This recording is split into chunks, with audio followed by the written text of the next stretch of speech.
हीरा या कांच। एक बार महाराज कृष्णदेव राय के दरबार में पड़ोसी मित्र राज्य का एक दूत आया। वह एक विशेष उद्देश्य से विजयनगर आया हुआ था। पड़ोसी राज्य के शासक ने उस दूत के हाथों एक पत्र व चंदन की लकड़ी से बनी एक डिब्बी भेजी थी। पत्र में लिखा था, यह चंदन की डिब्बी भेज रहा हूँ। इसमें रखा हीरा चीन के एक व्यापारी का है। मैं इसे खरीदना चाहता हूँ। मेरे राज्य में हीरो का कोई ऐसा पारखी नहीं जो इसकी वास्तविक कीमत आंक सके। आपके यहाँ हीरो के कई पारखी हैं। आपसे विनती है कि इस हीरे को परखवा कर इसकी सही कीमत बता दें। महाराज स्वयं भी हीरे रखने का शौक रखते थे। उत्सुकतावश उन्होंने व्यापारी के उस हीरे को पहले स्वयं देखना चाहा। जैसे ही उन्होंने डिब्बी खोली, उसमें रखे हीरे की चमक से उनकी आंखें चौंधिया गईं। ऐसा बेजोड़ हीरा महाराज ने पहले कभी नहीं देखा था। इसके बाद उन्होंने राजदूत को अतिथि गृह में भिजवा दिया तथा हीरे के मूल्य का आकलन करने के लिए राज्य के श्रेष्ठतम जौहरियों को बुलवाया। जौहरी इस अद्भुत हीरे को देख आश्चर्यचकित थे। सभी का एक ही मत था कि यह हीरा अनमोल है। इसके लिए तो 1,00,000 स्वर्ण मुद्राएं भी कम है। जौहरियों से परामर्श करने के बाद महाराज को इस हीरे पर कुछ संदेह था। वे पुनः राजदरबार में आ गए। दरबार में भी हीरे की ही चर्चा चल रही थी। वहां कई ऐसे दरबारी भी थे जिन्हें हीरो की अच्छी परख थी। महाराज ने उन्हें भी हीरे की जांच करने को कहा। हीरे को अच्छी भांति जांच परख कर उन्होंने यही जवाब दिया, यह एक विशिष्ट हीरा है। इसके मूल्य का आकलन करना वास्तव में कठिन है। अब तक तेनालीराम चुप बैठा हुआ था। अचानक ही उसने हीरे को देखने की इच्छा प्रकट की। तभी मंत्री ने तेनालीराम को टपकते हुए कहा, हीरो के इतने अनुभवी और पारखी लोग इसे देख चुके हैं, भला तुम देख के क्या करोगे? देखता हूँ, शायद मैं ही कुछ बता पाऊँ, तेनालीराम बोला। महाराज ने हीरा उसे देने को कहा। तेनालीराम ने हीरा हथेली में लिया, फिर एक क्षण के लिए उसे देखा। सर्दियों के दिन थे। उसने ऊनी लबादा पहना हुआ था। उन्होंने हीरे को तुरंत लबादा के अंदर बाईं ओर रख लिया। तेनालीराम, तुमने हीरा लबादे में क्यों रखा? महाराज ने चौंकते हुए कहा। यूं ही महाराज, मैंने सोचा क्यों ना दिल से पूछ लिया जाए। यह कहते हुए तेनालीराम ने लबादे के अंदर झांका और हीरा निकाल के महाराज के बढ़ाते हुए बोला, महाराज, मेरा दिल कहता है कि यह हीरा एक कौड़ी कभी नहीं है। तेनालीराम की बात सुनकर सब स्तब्ध रह गए। हीरे की जांच करने के बाद उसे अनमोल बताने वाले दरबारी कहने लगे, महाराज, यह हमारे ज्ञान और अनुभव को चुनौती दे रहा है। हमारा अपमान है यह।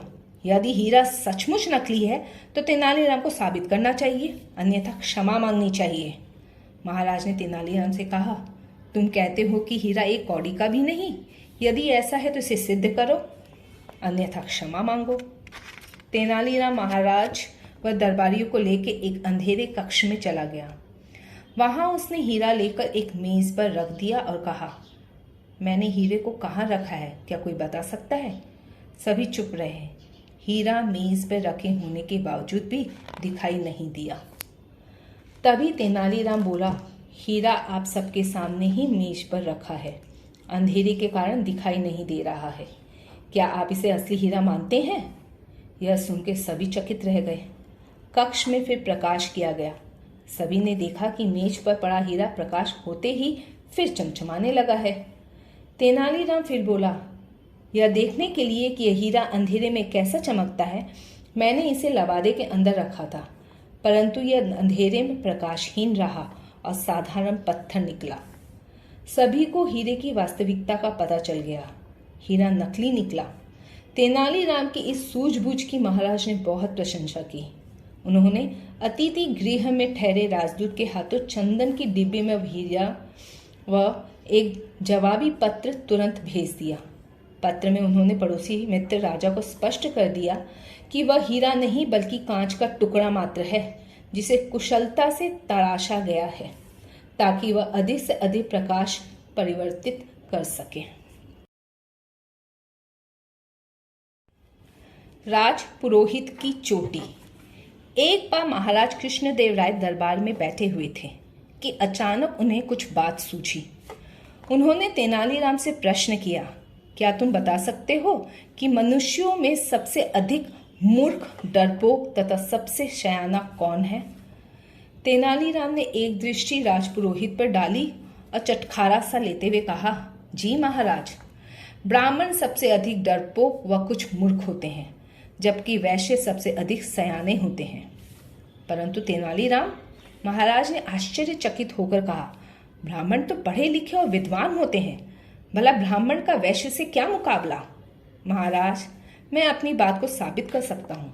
तेनालीराम ने महाराज को विश्वास दिलाया। परंतु कैसे? महाराज ने उत्सुकतापूर्वक कहा।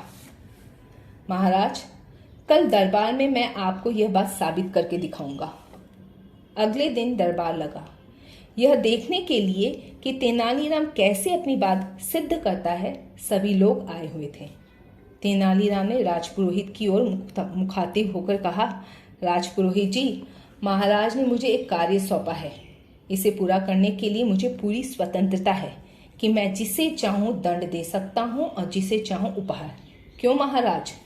हाँ, महाराज ने तेनालीराम की बात का समर्थन करते हुए कहा, हमने एक खास कार्य के लिए तेनालीराम को कुछ विशेषाधिकार दिए हैं। महाराज की बात सुनकर सभी दरबारी चकित रह गए। भला महाराज ने तेनालीराम को ऐसा क्या कार्य सौंपा है जो उसे दंड देने जैसे विशेष अधिकार भी दे दिया है? तेनालीराम राजपुरोहित की ही इस बारे में क्यों बता रहे हैं? यह सब सोचने वाली बात थी। तेनालीराम का संकेत अपनी ओर पाके राजपुरोहित भी घबराया हुआ सा था। वह कुछ सकुचाते हुए बोला, यह तो ठीक है, परंतु यह सब मुझे क्यों बता रहे हो? राजपुरोहित जी, आप घबरा क्यों रहे हैं? मुझे तो यही कहना है कि महाराज को आपकी चोटी की आवश्यकता है। इसके बदले में आपको मुंह मांगी रकम मिलेगी। महाराज को मेरी चोटी की आवश्यकता है? राजपुरोहित हकबकाया सा प्रश्न सूचक दृष्टि से महाराज की ओर ताकने लगा। वह समझ नहीं पा रहा था कि महाराज को उसकी चोटी की क्या आवश्यकता। चोटी भी क्या कोई लेने की चीज है? अन्य दरबारी भी चकित थे, परंतु महाराज ने जैसे राजपुरोहित की बात अनसुनी कर दी थी। तभी तेनालीराम बोला, राजपुरोहित जी, सोच क्या रहे हैं? क्या आप महाराज को अपनी चोटी नहीं देना चाहते? नहीं नहीं तेनालीराम जी, राजपुरोहित घिघियाते हुए बोला, महाराज की आज्ञा शिरोधार्य है, परंतु ये चोटी मेरी विद्वता की निशानी है, मेरा मान है। ओह, तो यह बात है, आपका सम्मान महाराज की इच्छा से बढ़कर है। तेनालीराम ने व्यंग कसा, फिर डपटते हुए कहा, जीवन भर आपने महाराज का नमक खाया है, आज एक मामूली चोटी के लिए आप इतने नखरे दिखा रहे हैं? महाराज ने अपनी सलामती ही चाहते हैं। वे यह भी आदेश दे सकते थे कि पुरोहित जी का सर कलम कर दिया जाए और चोटी उखाड़ ली जाए। तेनालीराम की बात सुनकर राजपुरोहित की कपकपी छूट पड़ी। वह समझ गया था कि तेनालीराम ने उन्हें बुरी तरह फांस लिया है। तो बताइए पुरोहित जी, चोटी के लिए कितनी रकम चाहिए? तेनालीराम ने फिर कहा। राजपुरोहित की बुद्धि काम नहीं कर रही थी। वह डरते डरते बोला, 5 स्वर्ण मुद्राएं काफी है। तत्काल ही पुरोहित को 5 स्वर्ण मुद्राएं दे दी गई। इसके बाद एक नाई को बुलवाया गया और उनकी चोटी मुंडवा दी गई। अब तेनालीराम ने नगर के एक प्रसिद्ध व्यापारी को बुलवाया। इस व्यापार की भी काफी लंबी चोटी थी, जिसके कारण वह चोटी वाला के नाम से जाना जाता था। चोटी वाला दरबार में प्रस्तुत हुआ। बोला, क्या आज्ञा है महाराज? तेनालीराम ने कहा, चोटी वाला जी, महाराज को किसी आवश्यक कार्य हेतु तुम्हारी चोटी चाहिए। तेनालीराम जी, सब कुछ तो महाराज का ही है, वे जब जो चाहे ले ले, लेकिन मैं बहुत गरीब, इस बात का भी ध्यान रखें। तुम्हारी चोटी के बदले में तुम्हें मुंह मांगी कीमत दी जाएगी। तेनालीराम की बात सुनकर चोटी वाला खीसे निपोड़ते हुए बोला, यह तो महाराज की उदारता है, परंतु अब क्या सरकार, बात यह है कि मेरा गुजारा इस चोटी के दम पर ही होता है। व्यापारी अपनी चोटी पर हाथ फेरते हुए बोला, जब मेरे पिता का स्वर्गवास हुआ तो मुझे धन की अत्यधिक आवश्यकता पड़ी। उस समय मैंने अपनी चोटी ही गिरवी रखवाई थी, जिससे मुझे 10,000 स्वर्ण मुद्राओं का कर्ज मिल गया था।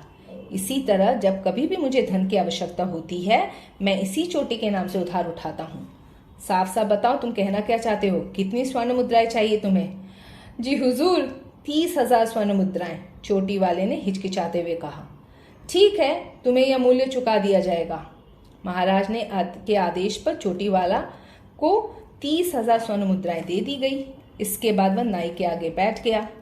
जैसे ही नाई ने उसकी चोटी पे हाथ रखा, वह अकड़ कर बोला, अरे धुर्त नाई, यह क्या करता? अदब से काम ले।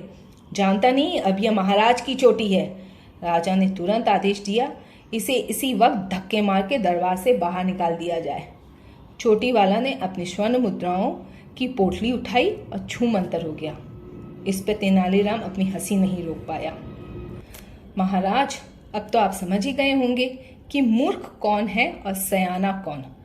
पुरोहित जी ने सिर्फ 5 स्वर्ण मुद्राओं के लिए चोटी मुंडवा ली, जबकि वह वणिक पुत्र 30,000 स्वर्ण मुद्राएं भी ले गया और चोटी भी नहीं देकर गया। महाराज ने तेनालीराम की बात का समर्थन किया। उधर राजपुरोहित मन ही मन कुढ़कर रह गया।